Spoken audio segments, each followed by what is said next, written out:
नाले से एकदम पानी बहा और विद इन फ्यू मिनट्स, कुछ ही मिनटों में पानी भर गया उस बेसमेंट वाले कोचिंग सेंटर में राजेंद्र नगर दिल्ली के। और श्री अरविंद केजरीवाल मुख्यमंत्री तिहाड़ जेल से बैठकर राज चला रहे हैं।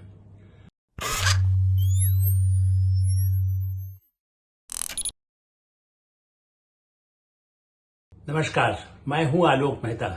एडिटर्स आई में आपका स्वागत है। हमारा अनुरोध है कि आप एडिटर्स आई देखें, सब्सक्राइब करें, लाइक करें, मित्रों को, ग्रुप्स को फॉरवर्ड करें, उनसे भी आग्रह करें कि वो सब्सक्राइब करें, ताकि अधिकाधिक लोगों तक कुछ ऐसी बातें जो कुछ अंदर की हो, कुछ मन की हो, कुछ सच्चाई हो और आपकी भी जो प्रतिक्रिया हो उससे भी हमें अवश्य अवगत कराएं। अपराधी कौन?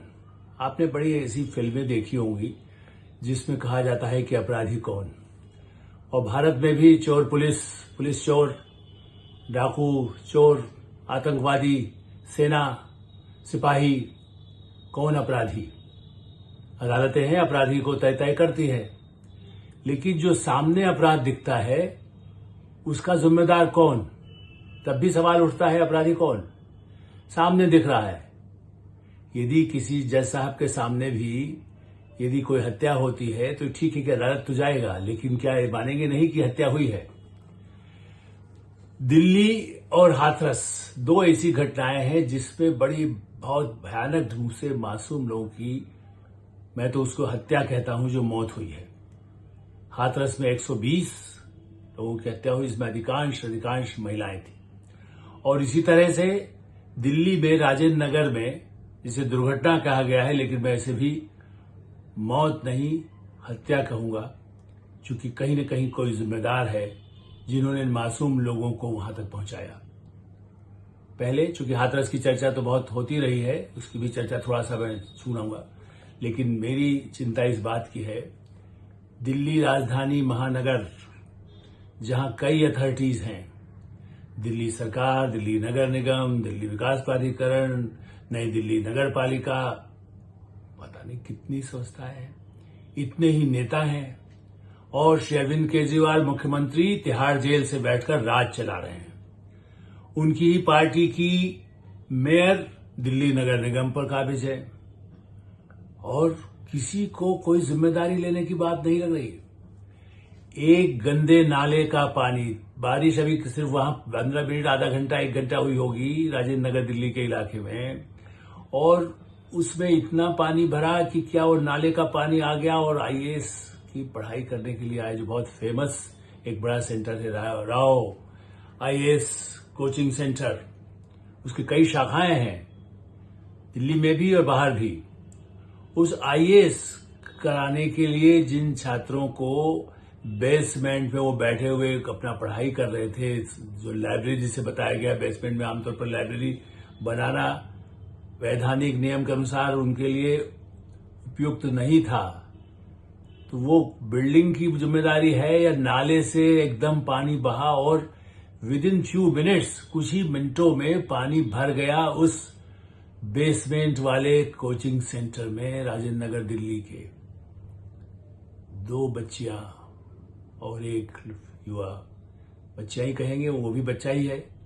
3 युवाओं की, जो आईएएस बनने वाले थे, जो पूरे सिस्टम को ठीक करने के लिए बड़े पढ़ाई कर रहे थे, केरल से आकर के, बाहर यूपी बिहार से आकर के, और वो लोग, वो बिल्कुल मासूम 25 वर्ष जिनकी आसपास आयु है, वो पानी में घिरे तो 25, 30, 35 बच्चे, लेकिन 3 तो उनकी मौत हो गई।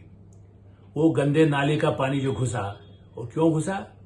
मैं भी दिल्ली में 50-55 वर्षों से हूं, और इसलिए कह सकता हूं कि दिल्ली में नंदी नालों की जब बरसात आती है, चूंकि यहां बहुत ड्रेनिंग सिस्टम उतना अच्छा नहीं है, पानी भरना, बारिश आना, प्रकृति पर आप कोप कर दीजिए, ठीक है, पानी भर जाता है, नहीं, लेकिन अभी तो कोई बारिश उतनी ज्यादा हुई नहीं। और नालों की सफाई होती, जैसा मैंने कहा कि मैं वर्षों से रहता हूं, हमारे इलाके जहां मैं रहता हूं या जहां ऑफिसेज हैं, सब जगह नालों की सफाई हर साल नगर निगम करता है, नगर पालिका करता है, सरकार उसकी देखरेख करते हैं, चूंकि पैसा दिल्ली सरकार देती है। श्री अरविंद केजरीवाल और उनकी कंपनी, जो एकदम अपराधी के रूप में तो अभी उनको नहीं कहा जा रहा है, लेकिन वो अदालत में तो कहते हैं कि हम निरपराध हैं। लेकिन इससे गंभीर अपराध क्या होता है कि नालों की सफाई नहीं कराने के कारण वो पानी का एकदम विस्फोट सा हुआ, 12 फुट पानी अंदर चला गया। कोई बच्चा 5 साल 6 फीट का भी होगा तो कैसे अंदर से निकल पाएगा? क्योंकि कुछ बच्चे निकल गए थे, कुछ रह गए, इसीलिए इसे हत्या कही जाएगी। और ये गंदगी नालों की सफाई से, इसलिए ये कहना कि हमने बिल्डिंग के ओनर को पकड़ लिया, हमने जो कोचिंग सेंटर के संचालक को पकड़ लिया, 7 लोग गिरफ्तार हो गए अभी तक, जो पुलिस का कहना है। लेकिन असली अपराधी कौन? असली अपराधी नेता नहीं, जिन्होंने उनकी जिम्मेदारी है अपने मोहल्ले में जो वोट लेने के लिए अभी गए थे, संसद के वोट लेने के लिए गए और विधानसभा के वोट लेने के लिए गए, नगर निगम का वोट लेने के लिए गए, और उनको लिख करके श्री दुर्गेश पाठक जो इस इलाके के विधायक, उनको लिख करके भी भेजा गया कि भाई इस इलाके में सफाई नहीं हो रही है, पानी गंदगी है, जहां पर पानी भर जाता है। इस बार बने 1 दिन पहले, 1 महीने पहले भी उनको लिख करके दिया गया इस इलाके के लोगों ने, उन्होंने ध्यान नहीं दिया। आप क्या करें? जांच की जाएगी, जांच जारी रहेगी। गिरफ्तारी तो हिरासत में अभी हुआ, अदालत जाएंगे, जमानत मिल जाएगी कि हमारा दोष नहीं, वकील तो बड़े बड़े लोग हैं ही। जब दिल्ली सरकार के उन शराब घोटाले के लिए करोड़ों रुपया खर्च हो चुका है अदालत में, ताकि तारीख पर तारीख लगती रहे, तो जो कोचिंग सेंटर के मालिक हैं, जो बिल्डिंग के मालिक हैं, उनको क्या है फिर? कौन? लोग तो भूल जाएंगे, खबरें आ जाएगी, 4 दिन चलेगी, फिर भूल जाते हैं। अपराधी वो नेता हैं जिनका काम है कि नालों की सफाई ठीक से, वोट इसलिए दिया जाता है, पानी शुद्ध मिले इसके लिए दिया जाता है, समय पर बिजली मिले इसके लिए दिया जाता है, सड़कों का रखरखाव ठीक से हो इसके लिए दिया जाता है वोट। ये ठीक है कि रोज उनका काम ये नहीं है कि वो सफाई करेंगे, लेकिन जो सफाई कर्मचारी लगाते हैं उसकी पहरेदारी का काम तो उन्हीं का है। आज से नहीं है, पहले प्रजातंत्र में यही होता है। इसीलिए वोट मांगते समय कहते हैं कि हम इस इलाके को इतना सुंदर बना देंगे, ये सड़कें हमने बनाई।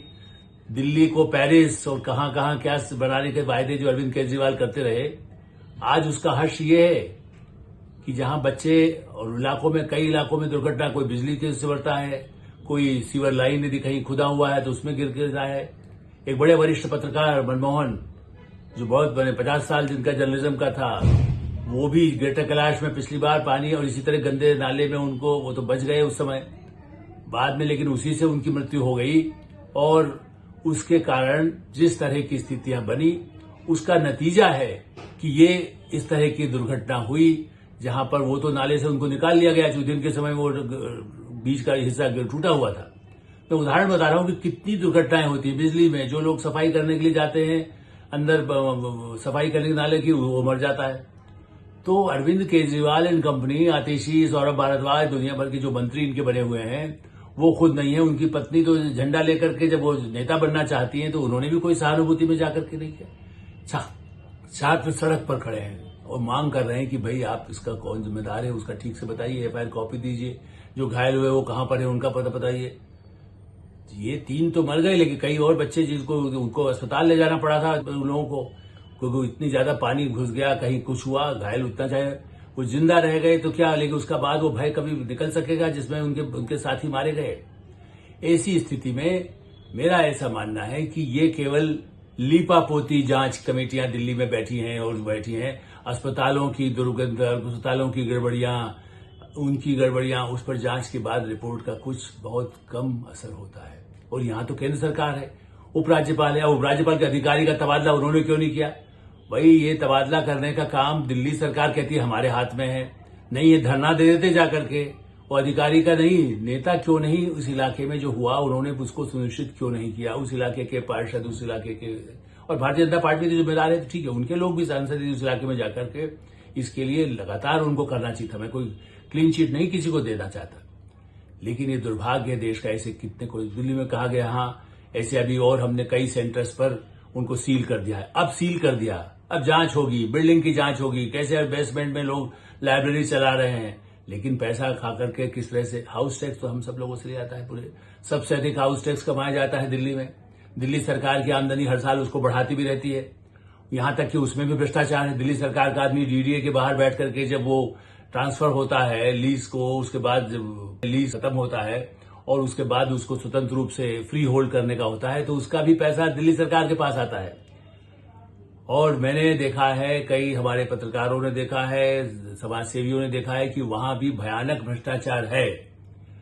उसमें भी उसको जो खाली आपका सब कुछ हो चुका खत्म, उसके बाद भी जो दिया फ्री होल्ड किया था उसमें भी रिश्वत लेने वाले अधिकारी वहां बैठे होते हैं, जिनका बधा होता है नेताओं के साथ, ऐसा अधिकारी खुद कहते हैं। और अधिकारी जो ईमानदार आता है तो उसको थप्पड़ मार करके Arvind Kejriwal chief secretary rank के आदमी को थप्पड़ मारते हैं कि हम जो कहेंगे वही करना, और इसलिए वो वहां से हट जाता है, वो केंद्र सरकार जाता है, अदालत मामला लड़ता रहता है, रिटायर हो जाता है। तो सूचना के अधिकार देने वाले क्या इतना नहीं देख सकते कि इस गंदे नाले में सफाई ठीक से नहीं हो रही है दिल्ली में? और एक नाले की बात नहीं है, दिल्ली में कई इलाकों में जो पानी भरता है, इसके अलावा दुर्घटनाएं होती हैं। ये जनप्रतिनिधियों को पहरेदारी के लिए तो कहा जाता है। एक तरफ प्रधानमंत्री खुद कहते हैं, प्रधानमंत्री नरेंद्र मोदी कहते हैं कि हाँ मैं चौकीदार हूं, उनको चौकीदार कहकर उनको मजाक उड़ाती है कांग्रेस पार्टी सत्ता में रही, भारतीय जनता पार्टी के सांसद हैं, लेकिन वो तो विरोध कर रहे हैं, वो सड़कों पर उतरे हुए हैं। दिल्ली के वीरेंद्र सचदेवा जो भाजपा के अध्यक्ष हैं, वो सड़कों पर आंदोलन कर रहे हैं आज भी। उनके अब जो चुन करके आई हैं बांसुरी स्वराज, सुषमा स्वराज की बेटी, और वो सांसद बनी है युवा, वो आंदोलन कर रही है, सड़कों पर उतरी हुई है। संसद में भी उन्होंने लोकसभा में आवाज उठाई, बांसुरी स्वराज ने बहुत तीखे स्वर में आवाज उठाई और कहा कि दिल्ली सरकार उसकी जिम्मेदार है, हत्या के लिए ये लोग जिम्मेदार हैं। तो देश भर में इस हत्या के लिए उन्हें जिम्मेदार माना जा रहा है। जांच हो रही, और ये तो जांच अभी कल परसों घटना है, ये 2 दिन हुआ, लेकिन 15 दिन से अधिक हो गए। हाथरस कांड में जो तथाकथित पाखंडी बाबा जो रहा, उसमें जिसने 120 लोगों की, जिसके खाली उसके बुलाने से जो लोग पहुंचे थे, उसके एजेंटों, उसके दलालों के जरिए वो 120 महिलाएं मारी गई, उनके लिए उस बाबा का आज तक गिरफ्तारी नहीं हुई। जांच जारी है, 5 अधिकारी 4 अधिकारी सस्पेंड कर दिए गए, वो फिर से नहीं हो जाएंगे और सस्पेंशन के समय पैसा भी मिल जाएगा उनको। कोई अपराधी नहीं है। 120 महिलाओं की हत्या के लिए मौत कह करके उसकी जिम्मेदारी किसी की नहीं है। ऐसे कितने ही पाखंडी बाबा देश भर में हैं, उनका कोई लाइसेंस नहीं है, कोई परमिट नहीं है, वो खाली कहते हैं कि बस जो मैं कह दिया स्वर्ग से उतरा हुआ हूं। वो सूट बूट पहनने वाला बाबा, हाथरस वाला बाबा, क्योंकि बड़ी सरकार अधिकारी सब वहां पैर देता, उनके पैर उनके छूते होंगे, उनसे कमीशन, उनके 6 जगह पूरे यूपी में।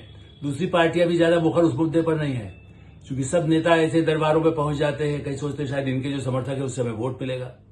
तो हरियाणा हो, पंजाब हो, मध्य प्रदेश हो, राजस्थान हो, उत्तर प्रदेश हो, बिहार हो, बंगाल हो, देश भर में इस तरह के बाबा हो, या ऐसे धंधे करने वाले दलाल हो, ऐसे धंधे करने वाले व्यापारी हो, कंपनियां चला रहे हो, जो दुर्घटनाएं जहां होती है, बिजली के केंद्र हो या पानी देने वाले हो, सफाई करने वाले, सफाई की जिम्मेदारी भी कंपनियों को दिल्ली में दी जाती है। मैं फिर से बताऊंगा, चलिए यूपी के मामले में अभी भी सुप्रीम कोर्ट क्यों नहीं हस्तक्षेप करता? सुप्रीम कोर्ट रात को 12 बजे किसी नेता को पकड़ा जाता है, गिरफ्तार हिरासत में भी लिया जाता है, एयरपोर्ट पर वो बैठा हुआ, और यहां उसके कागज पहुंचने से पहले उसको तुरंत जमानत दे दी जाती है कि नहीं उसको छोड़ दिया जाए। एक तरफ सुप्रीम कोर्ट ये कहता है, मेरा बहुत इज्जत है और मेरा आज भी विश्वास है कि सुप्रीम कोर्ट ही आज भी एक आशा का केंद्र है, विश्वास का केंद्र है, न्याय का केंद्र है। क्या दिल्ली के मुख्यमंत्री को बर्खास्त करके उपराज्यपाल से कहा जाए कि नहीं आप बर्खास्त करिए दिल्ली सरकार, नगर निगम सबको, चूंकि यहां बहुत ही अनाचार अत्याचार फैला हुआ है?